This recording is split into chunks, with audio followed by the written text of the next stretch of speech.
માતા પિતાના ધન પર પુત્રો અને પુત્રવધુનો કબજો. પ્રિય મિત્રો, કુએશું ખૂબ કહ્યું છે, ધરતી પર ઈશ્વરની શોધ છે. માલિક તારો બંધો કેટલો નિરાશ છે. શા માટે શોધવો છે સંસારે ઈશ્વરને, જ્યારે તારા બીજા રૂપમાં મા બાપ તેની સાથે છે. અમે તમારો વધુ સમય ન લેતા આ વાર્તાની શરૂઆત કરીએ છીએ. જે બાળકો ધન દોલતના મોહમાં પોતાના માતા પિતાને ઠોકરાવી દે છે, તેમનાથી મોટો અભાગ્ય આ દુનિયામાં બીજો કોઈ નથી. તેઓ પોતે માતા પિતા રૂપી પરમાત્માને ઠુકરાવી રહ્યા છે. રવિ પોતાના ઓફિસ માટે તૈયાર થઈ રહ્યો હતો. તેને પોતાની પત્ની રીતાને અવાજ આપ્યો અને કહ્યું, રીતા, મને મોડું થઈ રહ્યું છે, તું ઝડપથી મારું ટિફિન તૈયાર કરી દે. હવે આટલું સાંભળતા જ રીતા જોરજોરથી રસોડાના બધા વાસણોને પછાડવા અને ફોડવા લાગે છે. હવે આના પર રવિને ગુસ્સો આવી જાય છે. તેને કહ્યું, જો કોઈ વાત કહેવી હોય તો સાફ સાફ કેમ નથી કહેતી? આમ વાસણોને ફોડવા પછાડવાથી શું મળશે? ત્યારે રીતાએ કહ્યું, હું કેટલા દિવસથી તમને કહી રહ્યો છું કે પોતાના મા બાપને કે પોતાના મા અને બાપુજીને ઘર અને ખેતર વેચવા માટે રાજી કરો, પરંતુ તમે છો કે સાંભળતા નથી. તમારી કમાણીમાં તો જાણે આગ લાગી છે. તમને જે દર મહિને પગાર મળે છે તેનાથી અડધો રૂપિયો તો ઘરમાં ભાડામાં જતો રહે છે, અને ઉપરથી બાળકોની ફી, શહેરનો ખર્ચો હું આખરે કરું તો કરું શું? હવે આના પર રવિ પણ ગુસ્સે થઈ જાય છે. તેને કહ્યું, હું કંઈક ને કંઈક તો કરી જ રહ્યો છું ને. શું કરું, મારી કિડની વેચી દઉં? અરે, તમને કિડની વેચવા માટે કોણ કહી રહ્યું છે? બસ એટલું જ તો કહી રહ્યું છું કે તમે પોતાના મા અને બાબુજીને ખેતર અને વાડી વેચવા માટે રાજી કરી લો. શું કરશે જૂનાગઢનું અને ખેતરનું જ્યારે દીકરો બહુ જ સુખી નહીં રહે? પોતાના તો ગામમાં મોજથી રહી રહ્યા છે, જલસા કરી રહ્યા છે, અને બહુ દીકરો એડીઓ ઘસી રહ્યા છે. આખરે હું મા બાપુજીને શું કહું કે તમે તમારું ઘર વેચી દો અને પોતાના ખેતરને વેચીને બધો રૂપિયો મને આપી દો, જેથી હું શહેરમાં સારું ઘર ખરીદી લઉં.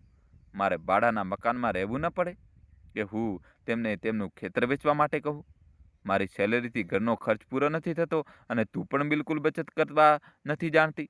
નકામો રૂપિયો ખર્ચ કરતી રહે છે અને લોકોની દેખાદેખી કરીને તો પોતાની માટે નવી નવી સાડીઓ, નવા નવા ઘરેણાં બનાવડાવે છે, અને ઉપરથી મેં કહ્યું હતું કે આટલું મોંઘું ભાડાનું ઘર લેવાની શું જરૂર છે? કંઈક સસ્તા ઘર પણ મળી શકતા હતા, પરંતુ તું ન માની. પોતાના સ્ટેટસના ચક્કરમાંથી જબરજસ્તી કરીને આટલું મોંઘું ઘર ભાડે લઈ લીધું. પૈસાની તંગી થઈ રહી છે તો બધો દોષ મને આપી રહી છે. તારી પણ તો ભૂલ છે. તારે કંઈક બચત કરવી જોઈએ. જ્યારે તારી ઈચ્છાઓ પૂરી નથી થઈ રહી તો તું મારા મા બાપુજીને વચ્ચે લાવી રહી છે, તેમનું ખેતર વેચવા માટે કહી રહી છે. હવે આના પર રીતા ખરાબ રીતે ભડકી જાય છે અને કહે છે, જ્યારે લગ્ન કરવા આવ્યા હતા ત્યારે નહોતું દેખાયું કે હું કેવા ખાનદાનની છું? મારું સ્ટેટસ શું છે?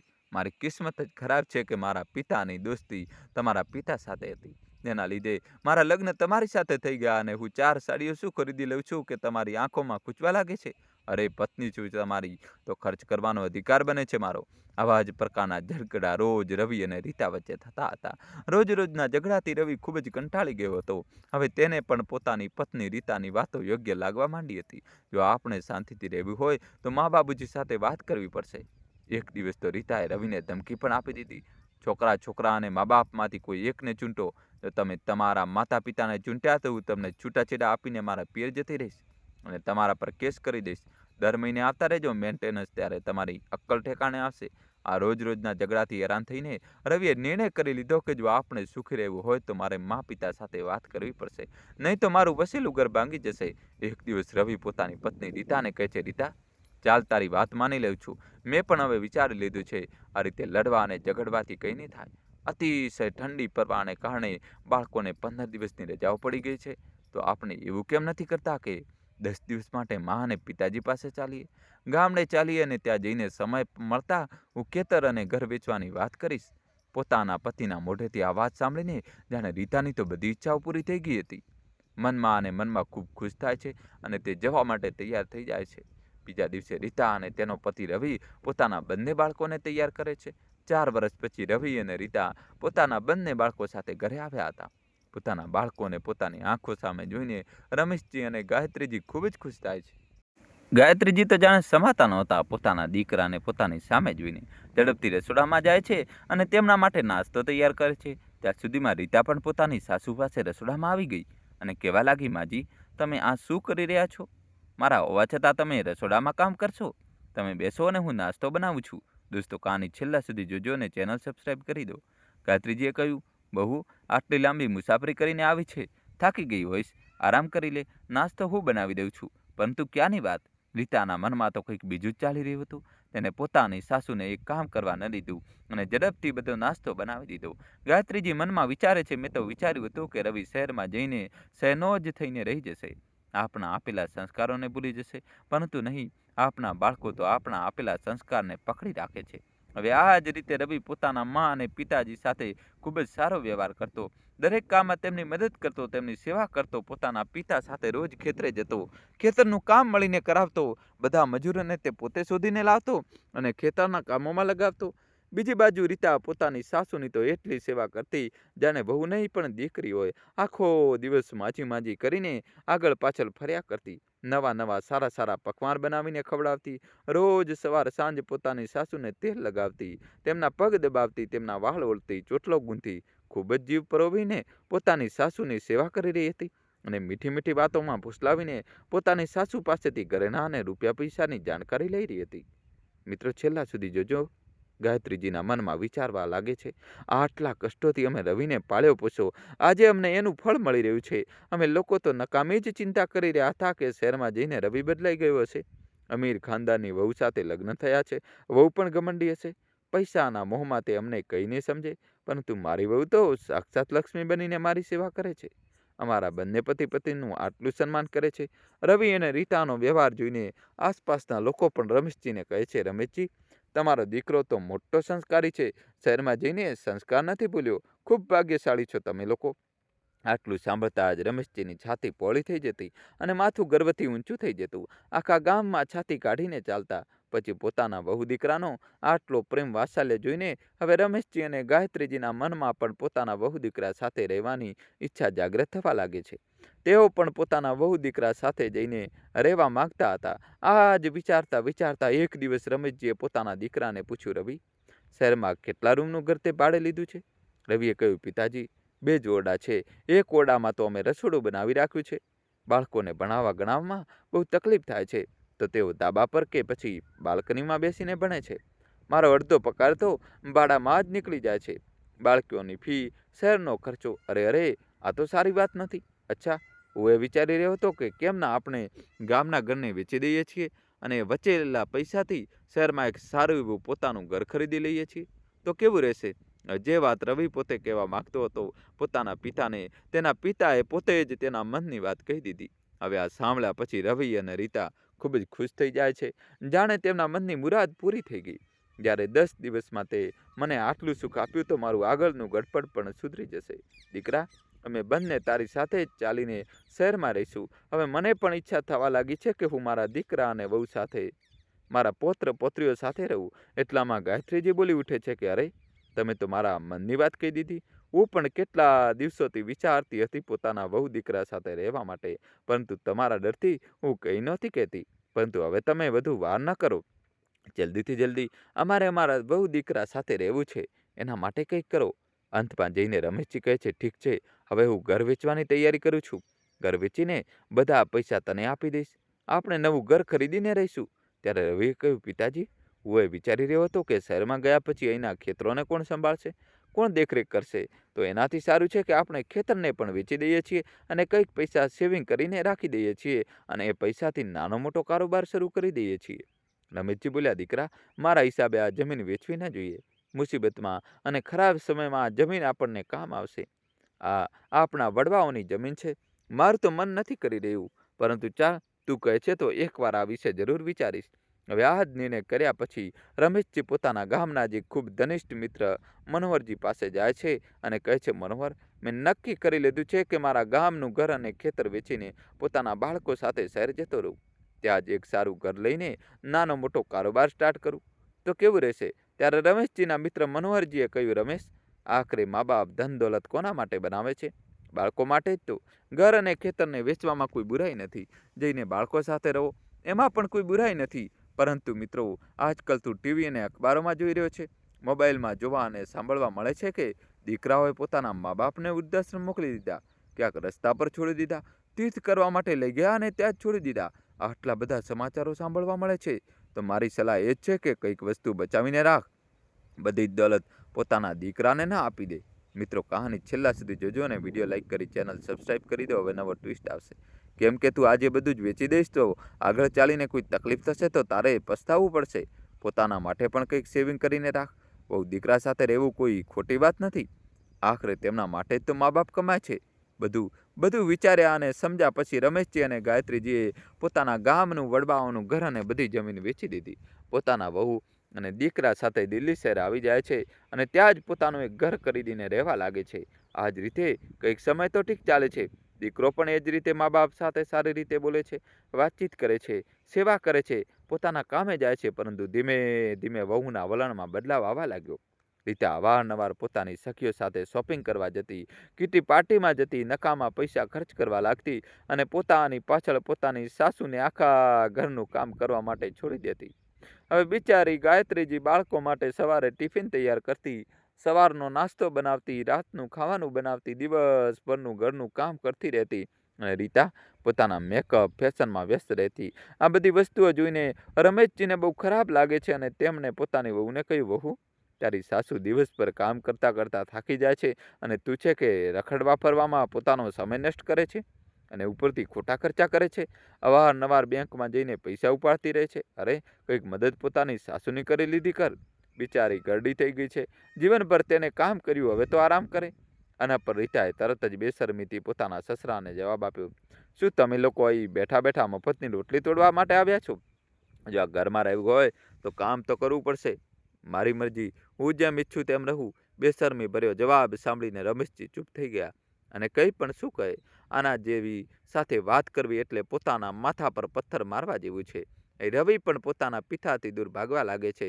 પોતાની પત્ની અને બાળકોમાં વ્યસ્ત રહેવા લાગે છે. હવે ગાયત્રીજી અને રમેશજી એકલા પડી જાય છે. બિચારા ગડપણમાં આટલું કામ કરતા થાકી જતા હતા. ખૂબ જ વધારે કામ કરવાને લીધે ગાયત્રીજીની તબિયત ખરાબ થઈ ગઈ. રમેશજીએ પોતાના દીકરા રવિને કહ્યું, રવિ, દીકરા, તારી માની તબિયત ખરાબ થઈ ગઈ છે. હવે તે ખૂબ નબળી થઈ ચૂકી છે.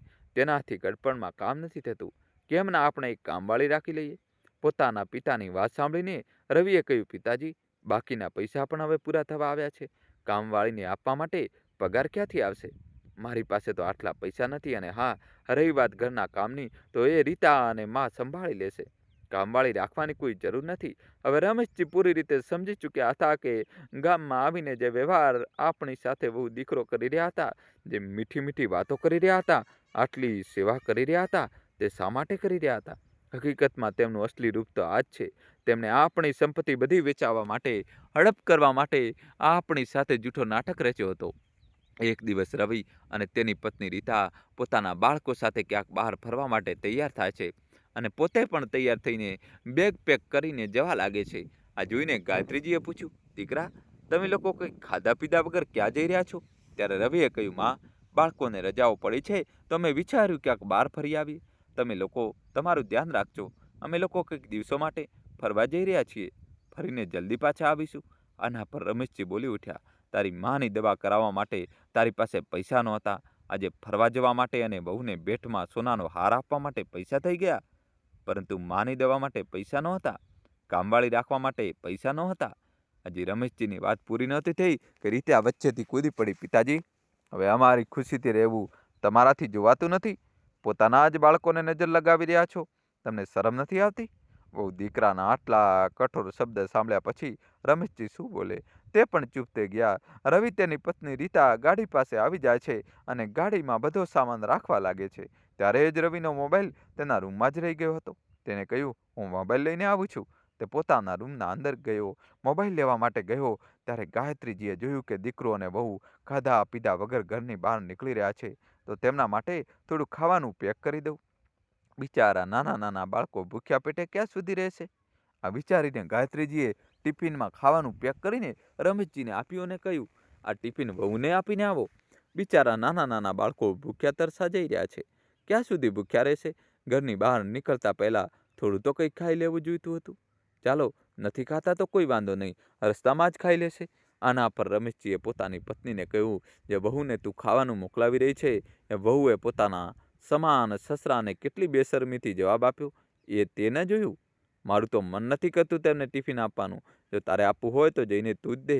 અને આમ પણ એ ભૂખ્યા નથી રહેવાના. રસ્તામાં કંઈક ખરીદીને ખાઈ લેશે. જ્યારે એ ફરવા માટે જઈ રહ્યા છે તો ખાવા માટે પૈસા નહીં હોય એમની પાસે. પરંતુ છતાં પણ ન ચાહવા છતાં રમેશજીએ ટિફિન લઈને પોતાના દીકરાને આપવા માટે તેના રૂમમાં જાય છે. જેવા જ રૂમની બહાર પહોંચે છે તે થંભી જાય છે. સામેથી રવિ ફોન પર પોતાના દોસ્ત સાથે વાતો કરી રહ્યો હોય છે. અરે યાર, શું કરું, મારા ઘરમાં અવારનવાર કલેશ થઈ રહ્યો છે. રીતા મા બાબુજીને લઈને બહુ પરેશાન છે. તે કહે છે કે પોતાના મા બાબુજીને અનાથ આશ્રમ છોડી આવો. હવે ધીમે ધીમે તેમનાથી કામ નથી થતું. તેમની દવાઓમાં નકામા ખર્ચા થશે. વૃદ્ધાશ્રમના છોડવા માટે કહી રહી હતી. અરે યાર, મને તો કોઈ સમજ નથી પડી રહી કે હું શું કરું. વૃદ્ધાશ્રમમાં છોડી દઉં? સામેથી તેના દોસ્તનો અવાજ આવે છે. તે કહે છે, અરે તું ચિંતા ના કર, વૃદ્ધાશ્રમમાં સારી વ્યવસ્થા હોય છે. ત્યાં આગળ એ બંને ખુશ રહેશે. તું ચિંતા ન કર. ભાભી સાથે મારી વાત થઈ ગઈ છે. હું બધી વસ્તુઓ જાણીને બધી વ્યવસ્થા કરીને તને ફોન કરીને જણાવું છું. પહેલાં તું તમારા વીકેન્ડથી પાછો આવી જા. એના પછી રવિએ કહ્યું, ઠીક છે યાર, તું બધી વ્યવસ્થા કરી દે. વીકેન્ડથી પાછા આવ્યા પછી આ વિશે વિચારીશ. મા અને બાબુજીનું શું કરવું છે. પોતાના દીકરાની આ વાત સાંભળીને રમેશજી જાણે સદબદ થઈ ગયા. તેમણે તો ક્યારેય સપનામાં પણ વિચાર્યું નહોતું કે તેમના બહુ અને દીકરો તેમની સાથે આવો વ્યવહાર કરશે. તેમના બહુ દીકરો તેમના પૈસા પડાવીને તેમને વૃદ્ધાશ્રમમાં છોડશે. ત્યારે દીકરો ફોન પર વાત કરીને રૂમમાંથી બહાર નીકળે છે. રમેશજીએ તેને ટિફિન આપતા કહ્યું, દીકરા, તારી માએ તારા માટે ટિફિન બનાવ્યું છે. શાંતિથી ખાઈ લેજે અને પાછા આવ્યા પછી બધી વાતો શાંતિથી બેસીને કરવામાં આવશે. હવે રવિને પોતાના પિતાની વાત સમજાઈ નહીં અને કહે છે, પિતાજી, શું નકામી વાતો કરી રહ્યા છો? અને સામેથી હટો, અમને જવા માટે મોડું થઈ રહ્યું છે. હવે રવિએ ટિફિન લઈને ગાડીમાં જઈને બેસી જાય છે અને પોતાની પત્ની તથા બાળકોને લઈને જતો રહે છે. રમેશજીના મનમાં તો એ બધી વસ્તુઓ ગુંજી રહી હતી અને હોલમાં આવીને ખુરશી પર બેસી જાય છે. ગાયત્રીજી પોતાના પતિને આટલા ઉદાસ જુએ છે તો કહે છે, અરે દીકરો અને વહુ કંઈક દિવસો માટે તો બહાર ગયા છે, પાછા આવી જશે. આટલા પરેશાન કેમ થઈ રહ્યા છો? આના પર રમેશજી તરત જ પોતાની પત્નીને કહે છે, તારી આંખો પર મમતાની પટ્ટી બાંધેલી છે. તું કંઈ સાફ સાફ જોઈ નથી શકતી? જે હું અત્યારે તને જણાવીશ ને, એ સાંભળીને તારા હોશ ઠેકાણે આવી જશે. હવે આના પર ગાયત્રીજીને કંઈ સમજ પડતી નથી. તેમણે કહ્યું, શું વાત છે, જણાવો તો ખરા. તને ખબર પણ છે, વહુ અને દીકરો જે બહાર ફરવા ગયા છે, જ્યારે ફરીને આવશે ને તો આપણના લોકોને વૃદ્ધાશ્રમમાં છોડી આવશે. આ બધી એ લોકોની ચાલ હતી. તે તો માત્ર આપણી સેવા એટલા માટે કરી રહ્યા હતા જેથી તે આપણું ખેતર અને ઘર પડાવી શકે અને વેચીને શહેરમાં જલસાથી રહી શકે, પોતાનું ઘર ખરીદી શકે. તેમણે આપણો ઉપયોગ કર્યો છે. તેમણે તો દુશ્મનોથી પણ વધીને આપણી સાથે કર્યું છે. આ સાંભળ્યા પછી ગાયત્રીજીના પગ નીચેની જાણે જમીન જ સરકી ગઈ. તે તરત જ માથું પકડીને જમીન પર બેસી ગયા અને ફૂટી ફૂટીને રડવા લાગ્યા. પોતાના ઉછેરને કોસવા લાગ્યા. ત્યારે રમેશજીએ તેમને છાના રાખતા કહ્યું, ભાગ્યવાન, તું ચૂપ થઈ જા. જ્યાં સુધી હું જીવતો છું તારે કોઈ ચિંતા કરવાની જરૂર નથી. આગળ જે હું કરું છું તું જોજે શું કરું છું. એક અઠવાડિયા પછી રવિ અને રવિની પત્ની રીતા પોતાની રજાઓ માણીને બાળકો સાથે પાછા ઘરે આવે છે. જેવા જ ઘરે આવે છે, ઘરનો દરવાજો ખોલતા 4-5 છોકરીઓને પોતાની બાલ્કની અને ઘરમાં ફરતી જોઈને રીતા બહુ પરેશાન થાય છે. કહે છે કે, અરે રવિ, આ જો ઘરમાં આ છોકરીઓ કેવી? રવિ પણ આ જોઈને ચોંકી જાય છે. તેને છોકરીઓમાંથી એક છોકરીને પૂછ્યું કે, તમે લોકો મારા ઘરમાં ક્યાંથી અને મારા ઘરમાં શું કરી રહ્યા છો? ત્યારે છોકરીએ કહ્યું, ભૈયા, અમે લોકો અહીં ભાડે રહેવા આવ્યા છીએ. પાસે જ અમારી કોલેજ છે. દાદાજીએ અહીંનો રૂમ અમને ભાડે આપી દીધો છે. આ સાંભળતા જ રીતા અને રવિ આકરા પાણીએ થઈ જાય છે અને પોતાના પિતાને જોર જોરથી બૂમો પાડવા લાગે છે. ઘરની અંદરથી રમેશજી આવે છે અને કહે છે, શું થયું? કેમ બૂમો પાડી રહ્યા છો તમે લોકો? એટલામાં રીતા બોલી ઉઠી, બાબુજી, તમને શરમ ના આવી? અમને પૂછ્યા વગર તમે ઘરને ભાડે આપી દીધું? તમારી હિંમત કેવી રીતે થઈ એવું કરવાની? રમેશજીએ તરત જ જવાબ આપ્યો, ઘર તમારું નથી, મારું છે. અરે, આ ઘર અમારા પૈસાનું છે. અમે તમને અમારા ઘરમાંથી કાઢી મૂકીશું અને વૃદ્ધાશ્રમમાં જઈને છોડી દઈશ. રમેશજી તરત જ બોલ્યા, અરે, તું શું મને વૃદ્ધાશ્રમ છોડીશ? નીકળશો તો તમે લોકો આ ઘરમાંથી. રીતાએ કહ્યું, બાબુજી, તમે ભૂલી રહ્યા છો, આ ઘર અમારું છે, અમે ખરીદ્યું છે. હસતા હસતા રમેશજીએ કહ્યું કે, બહુ, તું કદાચ ભૂલી રહી છે. ત્યારે આ ઘર ખરીદવામાં આવી રહ્યું હતું તો કંઈક પૈસા બચાવવાના ચક્કરમાં, ટેક્સ બચાવવાના ચક્કરમાં મહિલા સિનિયર સિટીઝનના નામે રજિસ્ટ્રી કરવામાં આવી હતી. તે તારી માના નામે છે. આ ઘર તારી માના નામે ખરીદવામાં આવ્યું છે. પોતાના પિતાની વાતો સાંભળીને બંને વહુ અને દીકરાના હોશ ઉડી ગયા. પછી અંદરથી ગાયત્રીજી નીકળી આવે છે અને કહે છે, અને તરત જ રવિને એક થાપટ મારીને કહે છે, અરે, તારા જેવા સંતાન કરતાં તો નિસંતાન હોવું જ સારું છે. પોતાનું ભલું ચાહતા હો તો તમારો બધો સામાન ઉપાડો અને અહીંથી ચાલતા થાઓ. તારા જેવા નાલાયક દીકરાની અમને કોઈ જરૂર નથી અને આ ઘર મારી પોતાની વચ્ચે છે. હું આ ઘર અનાથ બાળકોના નામે લખી દઈશ ને ઘર તેમના પુખ્ત વયના થવા પર તેમને મળી જશે. જે રીતે ભાડાનો રૂમ લઈને રહી રહ્યા છો, એ જ રીતે ભાડાનો રૂમ લઈને રહો. પોતાનું બધું વેચીને અમે લોકો તમારા ભરોસે અહીં આવી ગયા અને નાલાયક ક્યાંકનો પોતાની પત્નીના મોંમાં આવીને પોતાના મા બાપને ધમકી આપી રહ્યો છે. તને શરમ ના આવી? આજે પહેલી વાર ગાયત્રીજીએ પોતાના દીકરા પર હાથ ઉપાડ્યો હતો. સ્ટોર રૂમમાં તમારો બધો સામાન પડ્યો છે અને એ ઉપાડીને અહીંથી ચાલતી પકડો. રીતા અને રવિ પોતાના બાળકો સહિત પોતાનો બધો સામાન લઈને ત્યાંથી ચાલ્યા ગયા. તો આ મિત્રો રમેશજી અને ગાયત્રીજીએ તેમની સાથે જે કર્યું તે યોગ્ય હતું કે નહીં? કોમેન્ટ અમને જરૂર જણાવજો. જો તમને મારી આ વાર્તા પસંદ આવી હોય તો તમે અમારી ચેનલને સબસ્ક્રાઈબ કરી દો, લાઈક કરી દો અને બધા સાથે શેર કરી દો. તમારે મિત્રો, બહેનપણી, ફેમિલી ગ્રુપ, વોટ્સઅપ ગ્રુપ બધાને મોકલી દો. મામા, મામી, માસી બધાને આ વિડીયો મોકલી દો, જેથી કોઈ મા બાપ છેતરાય નહીં. વિડીયો લાઈક કરી ચેનલ સબસ્ક્રાઈબ કરી દો અને મિત્ર તમારા ભાઈ માટે કોમેન્ટમાં જય શ્રી કૃષ્ણ તો લખવું જ પડશે. જલ્દીથી મિત્ર તમારા ભાઈ માટે કોમેન્ટમાં જય શ્રી કૃષ્ણ લખી દો. વિડીયો લાઈક કરી ચેનલ સબસ્ક્રાઈબ કરી દો. ખૂબ ખૂબ ધન્યવાદ. દિલથી આભાર.